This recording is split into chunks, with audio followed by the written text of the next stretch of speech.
할렐루야. 오늘의 성경 통독은 열왕기상 20장에서 22장까지의 말씀입니다. 오늘은 열왕기상 20장의 말씀을 통하여 눈에 보이는 것만 가지고 내리는 판단은 결코 온전한 것이 못됩니다 라는 말씀으로 은혜를 나누겠습니다. 오늘의 본문 열왕기상 20장 1절의 말씀입니다. 아람 왕 벤하닷이 그 군대를 다 모으니 왕 32인이 저와 함께 있고 또 말과 병거들이 있더라. 이에 올라가서 사마리아를 에워싸고 치며. 아멘. 열왕기상 20장은 두 차례에 걸친 아람과의 전투에서 이스라엘의 승리에 대하여 기록하고 있습니다. 아합 왕 시대의 북이스라엘은 아람과 세 차례의 큰 전쟁을 치렀는데 본장에서는 그 가운데 두 차례의 전쟁이 소개되고 있습니다. 그리고 본문은 그중 아람의 1차 북이스라엘 침공 당시에 사마리아 포위와 관련한 기사를 다루고 있습니다. 먼저 1절을 보면 아람 왕 벤하닷이 매우 큰 규모의 군대를 이끌고 와서 사마리아를 포위 공격하였음을 볼 수 있습니다. 여러분, 벤하닷이 거느리고 온 왕이 무려 32인이라니 실로 엄청난 숫자가 아닙니까? 이 32인의 왕들이 모두 각자의 군대를 이끌고 출정하였다면 실로 벤하닷이 이끈 군대의 규모란 상상을 초월할 정도로 컸을 것입니다. 물론 여기서 32인의 왕들은 작은 소왕국의 왕들이지만 그들이 왕으로 불렸던 것으로 볼 때 그들은 분명 국가적 체제를 갖추었을 것이고 일정한 규모의 군사력도 갖추었을 것입니다. 따라서 그들의 연합군인 아람 군대의 규모는 상당했을 것으로 짐작됩니다. 그러므로 아합 왕은 처음에 아람 왕 벤하닷의 항복 요구 앞에서 감히 대항할 엄두도 내지 못하고 최대한 비굴한 자세로 벤하닷과의 화친을 꾀했던 것입니다.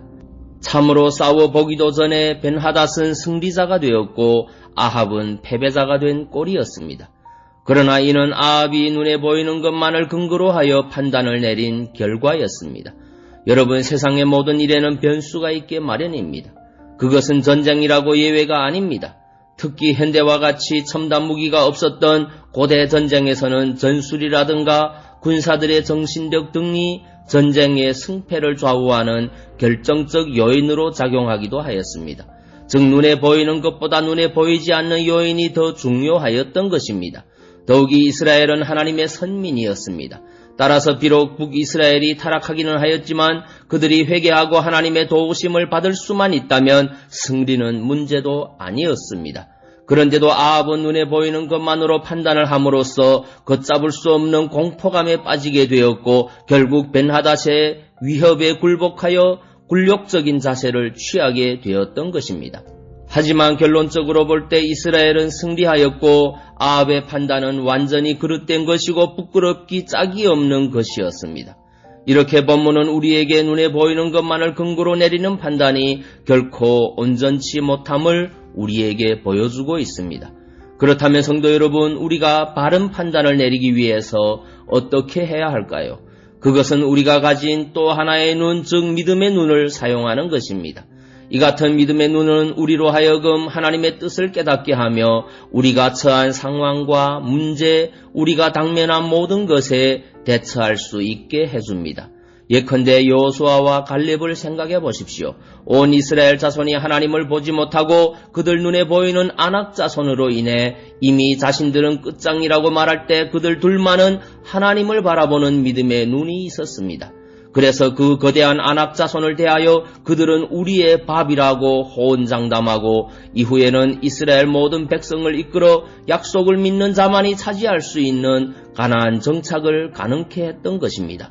성도 여러분, 아합은 눈에 보이는 것만을 근거로 판단함으로써 싸워보지도 않고 자기를 벤하닷 앞에 굴종시키는 수치를 보여주었습니다. 그러나 믿음의 눈으로 상황을 판단했던 여호수아와 갈렙은 거대한 아낙 자손을 그들은 우리의 밥이라고 승리를 호언장담했습니다.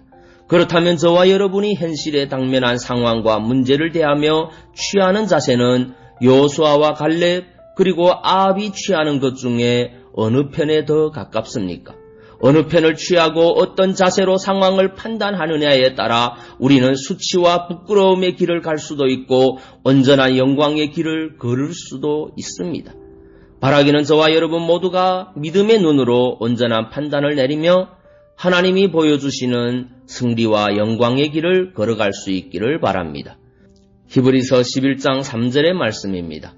믿음으로 모든 세계가 하나님의 말씀으로 지어진 줄을 우리가 아나니 보이는 것은 나타난 것으로 말미암아 된 것이 아니니라. 아멘. 기도하겠습니다. 사랑의 주님, 눈에 보이는 것만 가지고 내리는 판단은 결코 온전한 것이 못 된다는 것을 깨닫습니다. 눈앞의 환경 문제만을 보고 두려움에 떨었던 우리의 연약함을 용서하시고 이제는 믿음의 눈으로 모든 상황과 문제를 바라보며 승리할 수 있는 믿음의 사람이 되게 하옵소서. 예수님 이름으로 기도하옵나이다. 아멘.